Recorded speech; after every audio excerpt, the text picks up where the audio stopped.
Thank you very much. It's a pleasure to be back once again this year at this wonderful conference. The way we remind ourselves of our responsibility as Canadians to reach out around the world and to fight for human rights every step of the way is absolutely essential.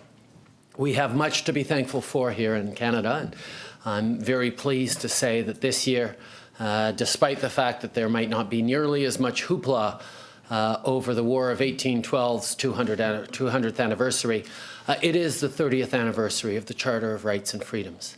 And this is a statement of values and of principles of Canada that says that we are a people who are open and respectful and allowing our differences not to be a source of tension or difficulty, but a tremendous source of strength.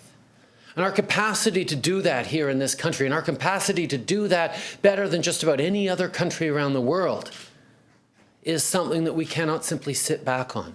We cannot simply coast on that.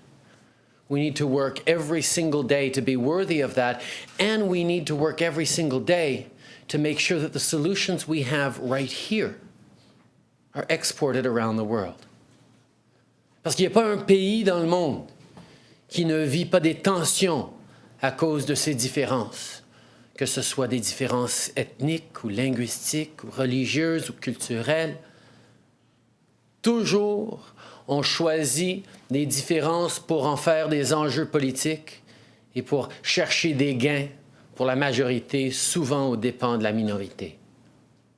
We see that, unfortunately, very strongly still in Sri Lanka, where Tamils continue to fight for equality rights, fight for their capacity to survive and thrive as a community.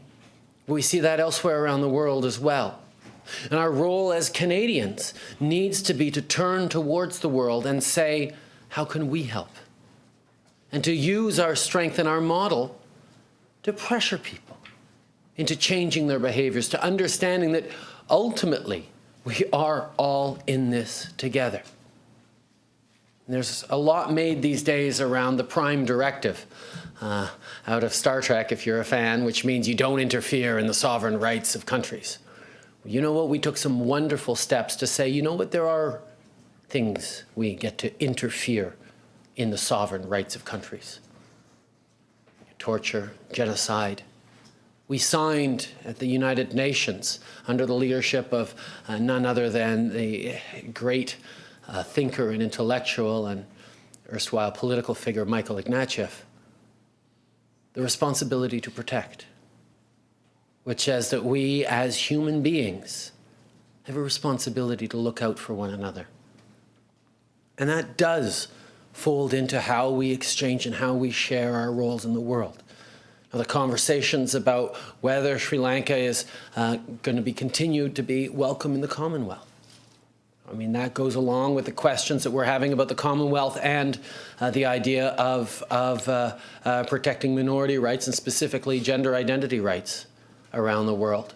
There are questions that we're asking about how far we as a country are willing to go to demand a better quality of treatment, a better set of protection of human rights everywhere around the world. And for me, it's not just a question of trying to do the right thing on a moral sense or an ethical sense. It goes much further than that, although for me and for many, that's enough. It's an understanding that our collective well-being, our economic well-being, but our survival as a species will depend on our capacity to go beyond the minor surface differences and start sharing on those things upon which we can all agree.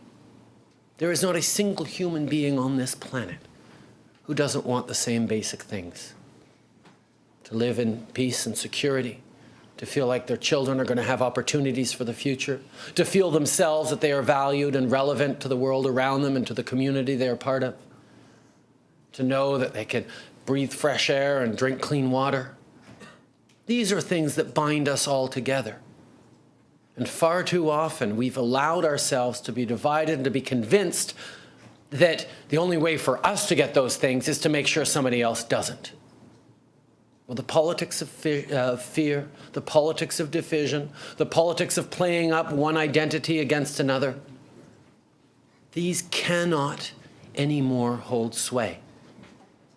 So my challenge to all of you, and I know this is a very nonpartisan event and I'm glad to see it, but my challenge to you is to demand more from yourselves, from your community leaders, from your business leaders, and mostly from your political leaders. Listen very carefully to those who like to point fingers. Listen very carefully for those who choose to divide or play up fears and insecurities as a way of advancing a political agenda. Look for people who genuinely want to bring people together and work with them. Make your voices heard and make sure that even though in this era of cynicism, it is easy, too easy, to break down, to tear things away, to vote against people. Try to build. Try to bring together. Try to pull together and create communities and a society that is better, not just for a few, but for all.